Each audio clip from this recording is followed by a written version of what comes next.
Sometimes the smallest things on the internet spiral out of control. A simple comment, a minor observation, a simple opinion, and yet here we are, analyzing a YouTube video made about my comment. A comment that simply pointed out something that, for lack of better words, was observably cringe. And that's where all of this started. This whole situation exists because I pointed out that his profile picture was cringe. And that, apparently, was enough to warrant an entire video response. So today, we break it down.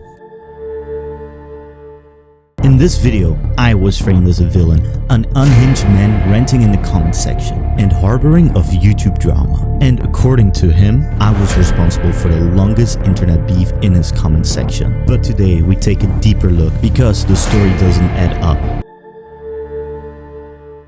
Who even is EvilYuck? Before we get into the details of this so-called internet beef, let's take a moment to examine the man himself, EvilYuck, in his mystery. He has 3 YouTube channels, and each one exists in its own void. His main channel, 620 subscribers, 305,000 total views, more than you would expect from a channel that size. Impressive, not gonna lie. Chatterbox, a side project, a podcast with 12 subs and only 463 views. No big deal. Moryuck, 29 subscribers and 0 videos. Nothing.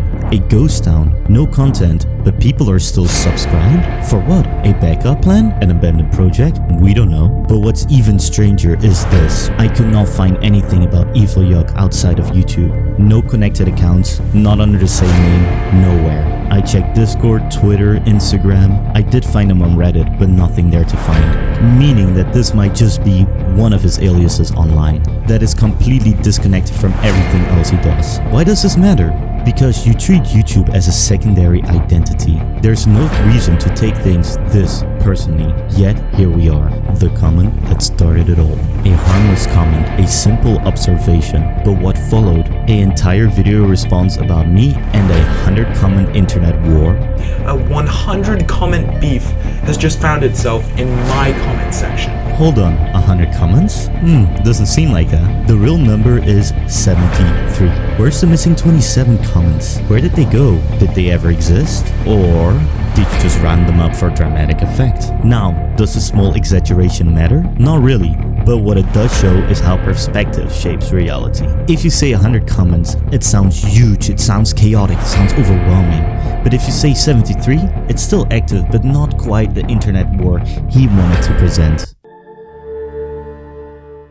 Alright, let's get something straight. I wasn't the one who brought up that internet theory. Someone else did, and I was confused as to why. Because if there is not one thing that's obvious about the situation, is that these were real people. No question about that. So you might ask, what is dead internet theory? For those who don't know, the dead internet theory is the idea that most of what we see online isn't real. It suggests that much of the internet is dominated by AI content, bots, and corporate-controlled narratives, rather than human interactions. According to this theory, many websites, including YouTube, are filled with AI-driven engagement that gives the illusion of real interaction, even when there aren't as many humans involved as you think. Now, does that apply here? No, obviously not. This comment section is real humans arguing in real time. So when someone randomly mentioned that internet theory, I was genuinely confused as to why. It didn't make any sense to me to bring that up in this context. So let's recap what we've covered so far in part 1. He exaggerates numbers to make the beef seem bigger. He framed me as an unhinged participant to dismiss any valid points. He has multiple YouTube channels but no presence under the same name anywhere else, meaning that there's a hidden part of him that we do not know about. That internet theory was brought up by someone else, and I was confused as to why, since I did not see it fit in this argument or this conversation. And we're only getting started, because in part 2 we go deeper. We go into the psychology of online perception, the subtle way that people manipulate narratives, the importance of understanding bias. So stay tuned as we get into part 2. In part 1, we uncovered the misleading numbers, the framing of statistics, and the strange online presence of EvilYuck. But now we go deeper into the psychology behind it all. Because this isn't just about a comment section argument. It's about how online narratives are shaped, how people selectively interpret information, and why even a minor critique can become full-blown drama. Let's talk about selective bias. The tendency to focus only on details that support your viewpoint while ignoring or downplaying anything else that contradicts it. For example, in this video, EvilYuck chooses to focus on specific, crazy and absurd comments to paint a picture of this being some kind of unhinged internet beef. Meanwhile, comments that actually challenge his points are completely ignored, because acknowledging those would disturb the narrative. This is a common strategy in online debates. Present only the most ridiculous examples from the other side, so it's easier to dismiss the argument as a whole. But the reality is, if you have to cherry pick the worst parts of the argument to make yourself look right, then you're probably not that confident in your actual stance. Here is something fascinating. Why do people treat online arguments like a competition? Why does there need to be a winner and why does there need to be a loser instead of just a discussion? This is what I call the internet courtroom effect. The second an argument starts, people stop listening and start focusing on how to win. And once that happens, the truth does not matter anymore. It's only about what makes your side stronger. This is why EvilYuck structured his video in the way he did. It wasn't about having a balanced discussion. It was about proving that his side was right and mine was wrong, even if that meant misrepresenting what actually happened. This is where misrepresentation plays a huge role. Instead of engaging with what I actually said to him, EvilYuck paints me just as some guy who calls things cringe, as if that's my entire existence online. It's simply an effective way to discredit someone without actually addressing their points. So how do you misrepresent what actually happened step by step? Step 1. Oversimplifies the opponent's argument. Reduce them to a single trait or action. Respond to that simplified version instead of the real one. By doing this, he doesn't have to engage with what I actually said and whether it's valid or not, because if he did that, it might actually make his argument weaker. So instead, he fights against a version of me that doesn't exist. Let's be honest, this comment is not that deep. But his reaction to it, that tells us something important about how people perceive criticism. Studies have shown that even mild criticism can trigger the same defense mechanisms in the brain as a physical threat. This is why people take small criticism so personally it feels like they're being attacked even when they're not. EvilYuck's reaction is a perfect case study of this. It wasn't enough to just disagree, he had to turn it into a full video, inflate the importance of it, and try to frame it as something bigger than it actually was. Because in his mind, this wasn't just a comment, it was an attack on him personally. So what have we learned? Selective perception means that people only see what supports their argument. Online debates are treated like a battle to win instead of a discussion. Misrepresentation allows people to dismiss opposing views without engaging with them. Criticism triggers a defense reaction, making people take minor comments personally. But this isn't the full picture yet, because in part 3, we take a look at the long-term impacts of online narratives, how audiences reinforce biases, and why some people thrive off drama instead of discussion. Stay tuned. We have looked at the exaggeration, the misrepresentation, and the biases shaped in this entire situation. But there's one less piece of the puzzle. The role that the audience plays. The way they react, the way they comment, and the way they interpret content shapes what kind of narrative survives online.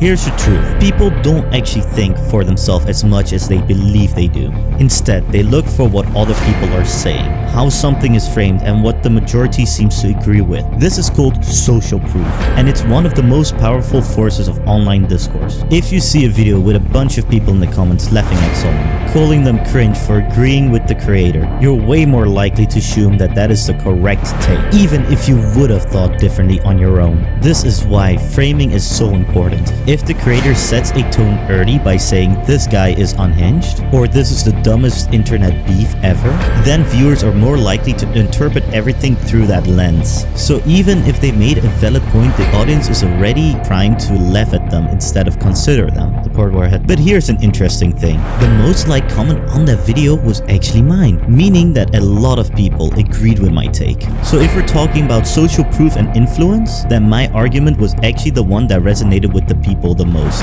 This is exactly why you can't ignore criticism outright. If a large portion of people agree with the criticism, then maybe it's actually worth considering. Profile pictures and first impressions do matter. They can affect whether someone clicks on the video. Comment engagement helps the algorithm, but if it's negative engagement, it can also affect perception. Misleading an argument can backfire. Not everyone will blindly agree with you. So in this case, my comment was not just a random opinion. It was an opinion that most people agreed with, meaning whether or not he wanted to hear it, it was valid feedback.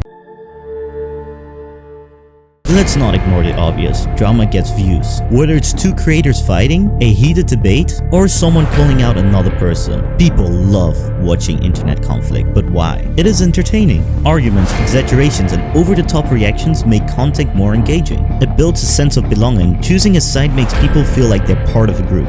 It reinforces biases. Watching someone win an argument makes people feel like they were right all along. This is why even the most minor internet disagreements can get blown out of proportion. Because when the creator leans into the drama, whether it's intentional or not, it generates reaction, which generates engagement, which in turn generates views. Okay, let me be real. I actually don't care that much. This entire video was just an excuse to overanalyze something dumb for fun. I haven't done video editing in a while, and I thought, you know, this seems like a hilarious way to make like a pretend expose type of thing while making a point at the same time. And would you say it was blown out of proportion? Yes, 100% was. Was it meant to be? Of course. That doesn't mean that my points were invalid. It just means that I overdid it for the memes. At the end of the day, a lot of people did agree with my take. And even though this was all for fun, I do think it's something that's worth at least considering. Because small things like that do influence growth on YouTube, whether people want to admit it or not. That being said, however, he can do whatever he wants. It's his channel, it's his decision, but also I think my critique shouldn't be completely dismissed. Because whether or not people like it, first impressions do matter. And even if it's a minor thing like a profile picture can stop someone from clicking on that video. And then maybe, just maybe, it's worth thinking about. Also, I want to say that video you made about me was absolutely hilarious. I laughed so hard. It was genuinely so entertaining. I wish you the best of luck and I hope you will find success in the future. Try to take feedback in a positive way and implement what you think actually is useful or could be useful. Don't take things as an attack. Approach them from a neutral perspective first, then judge them based on that. Either way, I hope I've given you some free content to turn into something fun and engaging. Bye bye, it was fun, man.